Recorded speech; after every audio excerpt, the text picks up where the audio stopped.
Boa tarde, Nuddle. Bolha aqui. Infelizmente hoje vocês não tiveram o resultado esperado.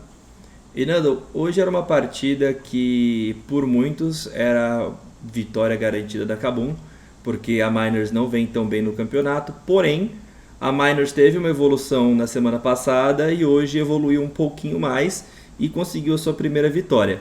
Eu queria que você falasse um pouquinho mais sobre esse jogo e aonde você acha que vocês podiam ter executado melhor ou ter segurado um pouquinho mais da Miners para conseguir fazer essa virada e garantir a vitória para vocês. Well, overall, I mean, we had a very solid early game once again, even though they came up with like a different and cheesy strategy. We answered well. I think we had a 4K lead at some point into this game. But it was a weird mid game. Felt like we couldn't recognize that we were still probably stronger than them and made some very rushed decision. And like this fight in mid where they got an ace at 20 and this fight in top lane made very little sense in terms of execution. So we're gonna have to discuss about this, and that's pretty much it. Props to them. They came up with something different and it worked. That's the power of best of one in the end. Obrigado, Nando. Boa tarde, Nando, Wesley do The Clutch.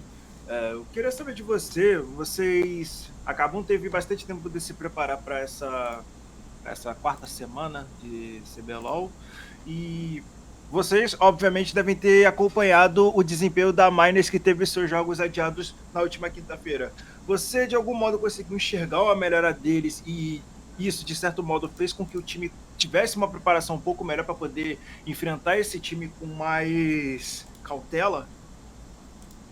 I mean, I don't think this game is much about preparation. Like I said, we had an early game lead. Even though they came out with something different, we answered pretty well. Skuro went instantly for the invade on the Sion because this play was already made, so he knew what to answer. It really feels like on our side we failed in mid game. They clicked better, and props to them. Ok, muito obrigado. Nando, bolha aqui de novo. E saindo um pouco do assunto jogo para falar um pouco do assunto cenário CBLOL, eu tenho tido conversa com técnicos de outras organizações, de outros times, tanto do Brasil como fora do Brasil, e uma conclusão que eu tirei, e se eu estiver errado, por favor, me corrija, é que pelo que eu vejo no cenário brasileiro, muitas vezes o trabalho de um head coach não é nem tanto trabalhar a estratégia como deveria ser, mas infelizmente não é, e é sim mais people management, que é cuidar dos atletas em questão de o time estar se entendendo, etc, etc, etc, dentro e fora de jogo, e tentar manter um ambiente positivo na equipe. Você tem essa impressão de que muitas vezes um head coach no Brasil ou em algum cenário Tier 3 tem mais essa função de paizão / organizador, e quando o time tá bem, aí sim consegue ser um head coach? Como que você vê trabalhar no Brasil hoje em dia?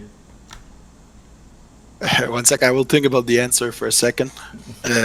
But overall, I mean, this reality is present not just in Brazil, I think in many regions. I just think that where the edge is gained in other region is that the basics, fundamentals of the game are a lot more respected, a lot more known, which means you don't have to spend time on like basic stuff. And because you're not spending time on basic stuff, you have more time to push towards the game. And about people's management, I mean, I think this is part of everyone's development. Like in the past week, I've listened to Revolta's podcast. I watched Grabs doing a podcast with I Will Dominate. And they talk about this reality, how esports athletes are 17, 18, 20 years old in a lot of cases, which means they're at a part in their life where their development, their maturity is something that they barely know about. And in the end, I think sure a lot of the coaches' jobs comes down to this, because in the end the players are people.